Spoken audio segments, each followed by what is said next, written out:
जैसा कि अपनी अब इस साक्ष्य अधिनियम 1872 की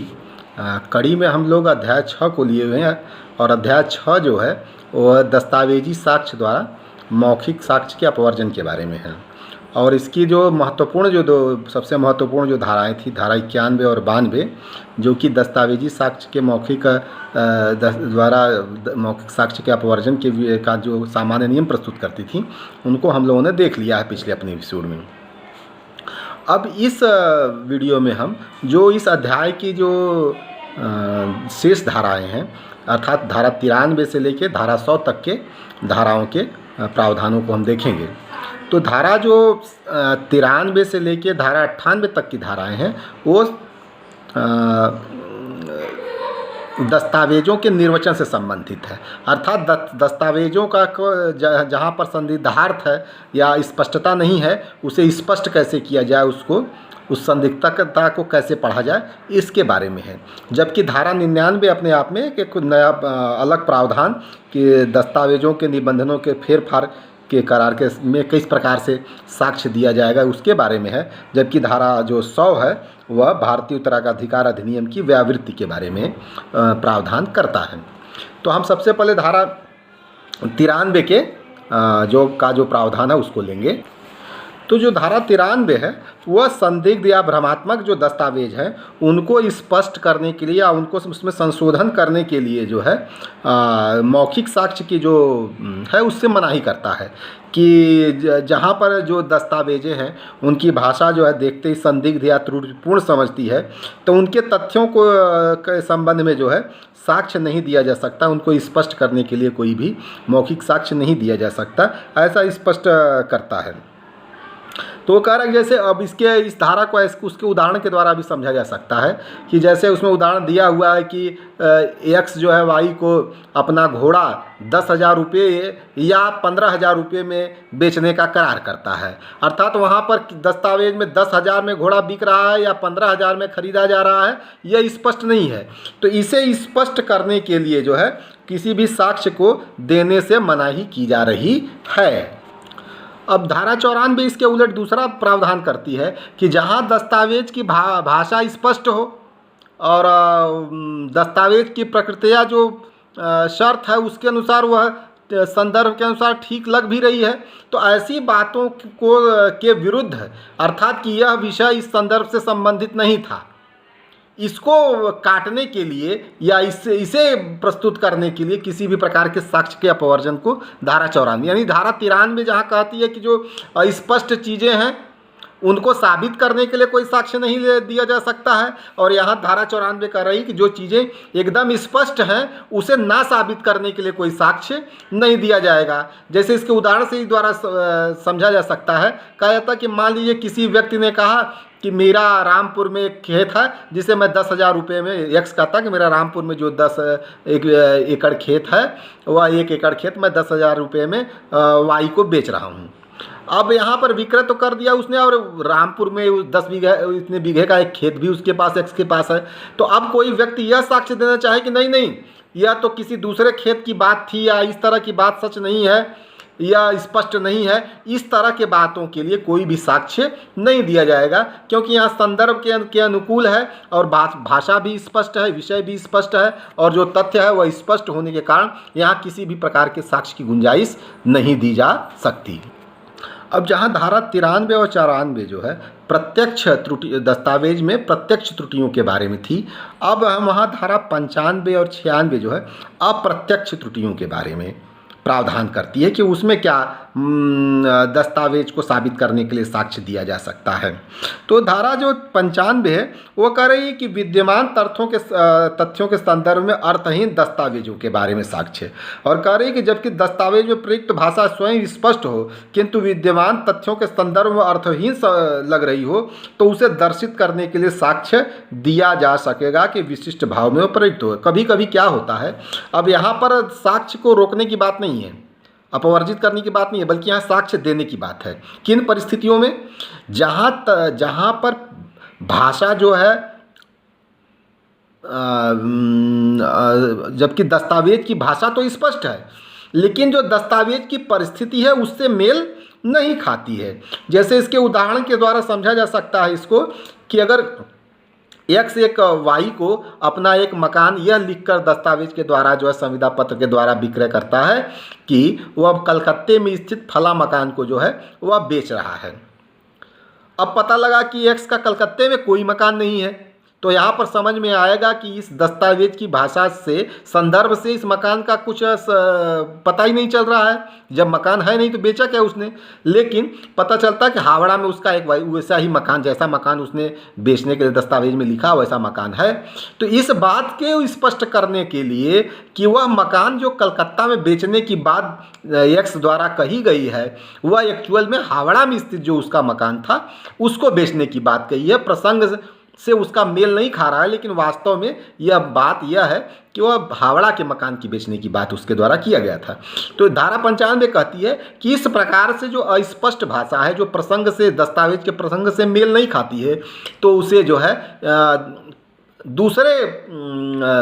उसे साक्ष्य के द्वारा यह साबित किया जा सकता है कि वास्तव में वह भाषा किस प्रसंग से मेल खाती है, वहाँ पर बात क्या थी स्पष्ट रूप से, ऐसा स्पष्ट करने के लिए साक्ष्य दिया जा सकेगा। अब धारा 96 भी ऐसे ही अप्रत्यक्ष त्रुटियों के बारे में जो है साक्ष्य देने के लिए बात कह रही है। वो धारा 96 कह रही है कि जहाँ पर भाषा ऐसी है दस्तावेज की जो कई प्रसंगों से मेल खाती है, कई ऑप्शन से मेल खाती रहती है, तो ऐसे में वह किस ऑप्शन का चयन कर रहा है दस्तावेज, किस ऑप्शन के बारे में, किस व्यक्ति के बारे में, वस्तु के बारे में वर्णन कर रहा है, इसे स्पष्ट करने के लिए साक्ष्य दिया जा सकता है धारा 96 के अंतर्गत। जैसे एक व्यक्ति के पास, इसमें उदाहरण भी दिया हुआ है कि एक व्यक्ति के पास 2 घोड़े हैं, सब वह एक राम से जो एक एक्स नामक व्यक्ति वाई को अपना सफ़ेद घोड़ा बेचने का संविदा करता है 10,000 रुपये में। लेकिन एक्स के पास 2 सफ़ेद घोड़े हैं, तो उसमें से वो कौन सा सफ़ेद घोड़ा उसको बेचना चाहता था, क्योंकि दोनों घोड़ा एक ही बेचने की बात है, दोनों तो बेचने की बात है नहीं। तो उसमें से कौन से ऑप्शन पर जो है की बात की जा रही है, यानी किस घोड़े की बात कही गई थी बेचने की, उसे स्पष्ट करने के लिए कोई भी साक्ष्य दिया जा सकता है। यह धारा 96 का प्रावधान प्रस्तुत करता है। अब धारा 97 जो है ऐसे मामलों से को स्पष्ट करने से संबंधित है जहाँ पर कि एक ही जो एक दस्तावेज में जो है 2 संवर्गों में से भाषा मेल खाती है, यानी वह स्पष्ट रूप से ना ही एक से पूरा मेल खाती है, न एक का दूसरा विरुद्ध करती है, ना दूसरे से ही पूरा मेल खाती है या दूसरे से विरुद्ध करती है। तो वह भाषा किससे पूर्ण रूप से मेल खाती है, उस विषय में जो वर्णन है तथ्यों का, वह किस विषय से पूर्णतः मेल खाता है, इसको स्पष्ट करने के लिए कोई साक्ष्य दिया जा सकता है। जैसे इसमें उदाहरण भी किया जाता है कि एक्स अपना जो है एक्स का अपना रामपुर में स्थित जो एक मकान है जो वाई के कब्जे में है, उसे 10,000 रुपये में वाई को बेचने का प्रावधान करता है। अब पता लगता है कि जो ऐसा कोई भी रामपुर में जो उसका घर है वो एक्स का वह वाई के कब्जे में नहीं है, और जो वाई के कब्जे में है वह रामपुर में नहीं है। तो ऐसी स्थिति में यह स्पष्ट करने के लिए कि वह किस जगह का कौन सा मकान अपना रामपुर उसको बेचना चाहता है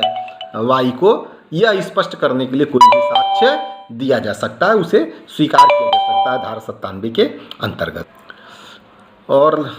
धारा 98 जो है ऐसे लिपि इत्यादि को पढ़ने के बारे में प्रावधान करती है कि जहाँ पर कोई लिपि पढ़ी नहीं जा सकती है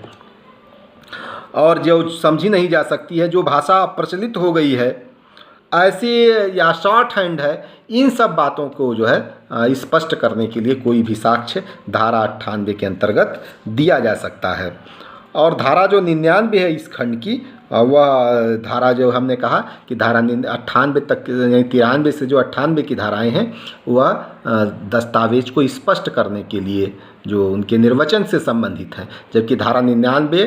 और अलग प्रावधान करती है और धारा 100 अलग प्रावधान करती है। तो जो धारा 99 है वह दस्तावेजों के निबंधनों में फेरफार करने वाले करार के साक्ष्य कौन दे सकता है इसके बारे में वर्णन करती है। तो कहता है कि जो व्यक्ति जो किसी दस्तावेज के पक्षकार या उसके हित प्रतिनिधि हैं नहीं है वह किन्हीं तथ्यों का साक्ष्य दे सकेंगे जो दस्तावेज के निबंधनों और फेरफार करने से करार से दर्शाने की, अर्थात ऐसे व्यक्ति, देखिए जो संविदा के पक्षकार हैं या संविदा के पक्षकारों के जो हित प्रतिनिधि हैं वह लोग उसके फेर फार के बारे में, निबंधन के में अदला बदली के बारे में कोई भी साक्ष्य नहीं दे सकते हैं। यह पहले भी स्पष्ट किया जा सका है। लेकिन ऐसे पक्षकार जो किसी दस्तावेज में हित करग्राही हैं, अर्थात संविदा दो व्यक्तियों के बीच में है लेकिन कहीं न कहीं तीसरा व्यक्ति प्रभावित होता है। अब एक व्यक्ति ने दूसरे व्यक्ति से को एक्स ने वाई से संविदा की कि चलिए यह मैं अपना मकान जो है आपको 1 लाख रुपए में दे दूंगा, लेकिन इसके साथ ही साथ लेकिन वाई की जिम्मेदारी होगी कि वह जेड को ऐसा इतना धन प्रदान करे, या जेड को जो है ये मौखिक कोई भी प्रकार की बात ऐसी होगी कि जेड को ये लाभ प्रदान करेगा क्योंकि मैं आपको अपना मकान मात्र 1 लाख रुपए में दे दे रहा हूँ। तो ऐसी स्थिति में जेड जो है एक्स और वाई उस जो दस्तावेज की फेर फार के बारे में है कोई साक्ष्य नहीं दे सकता।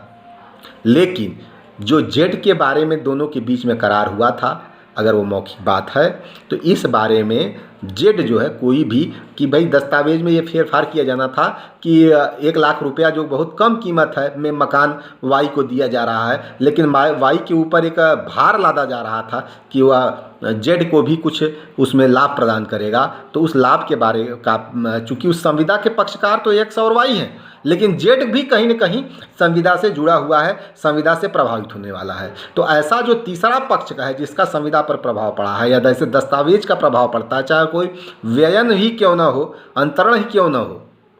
तो ऐसे मामलों में जो है वो तीसरा पक्षकार जो है कोई भी साक्ष्य दे सकता है ऐसे फेरफार के बारे में।